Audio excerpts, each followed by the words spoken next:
My name is Germana Bancone. I'm a research scientist based in Thailand at the border with Myanmar.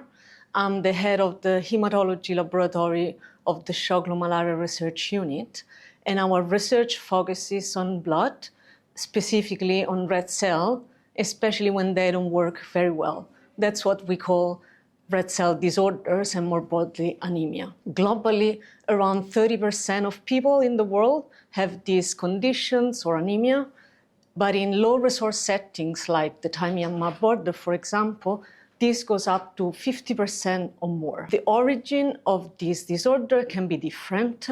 It can be genetic, for example, GCSPD deficiency, which makes red cell more fragile when we give certain drugs, and thalassemia, which is a problem with the hemoglobin.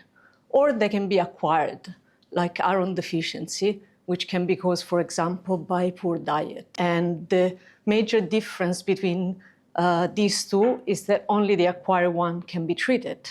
So the work in the lab is about diagnostics and understanding the clinical impact of these red cell disorders. And I can give you a couple of examples of recent projects. The first one is the evaluation of new portable diagnostic tests for GCSPD deficiency that we have been used in remote settings and our field clinics to treat malaria.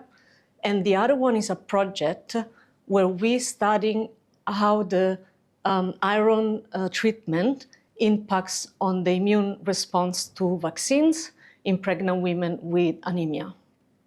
And this sort of study will help us understand whether in future we might need to give iron every time we give a vaccine to improve its efficacy. But we also hope that it will tell us more about the interaction between the immune system and different types of anemia. Iron is needed for the red cells to do their job, and is needed to support the immune system. But unfortunately, we cannot just give iron to everyone because we know that this increases the risk of infections. So one of the big questions in this field is how we can give more targeted treatment for iron deficiency in population where infectious diseases and anemias of different causes are common. So we have a diagnostic challenge to distinguish between treatable and untreatable anemias, but we also have a knowledge gap in the understanding between the interaction of these conditions. The work we do in the laboratory gives new tools to the clinicians to make patients healthier.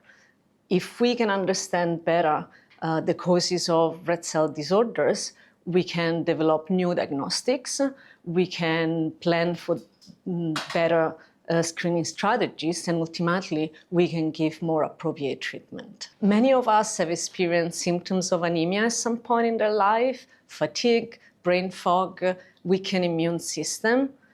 And when this condition becomes chronic, it can damage the body. And the clinical and cognitive impacts can be throughout life. It can start as soon as the very first few days of life. In childhood, adolescence, adulthood, it becomes usually very evident during pregnancy, where it's often diagnosed, and then again in the newborn. And this is a cycle that can be very hard to break. And while this problem is very common in the tropics now, with climate change and growing food insecurity, there'll be a lot more people at risk in the future.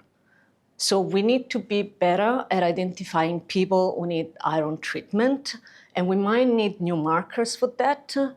And we need to be able to make a diagnosis in low resource settings and in the primary healthcare level. So we need to look into markers that can be tested with simple and cheap devices.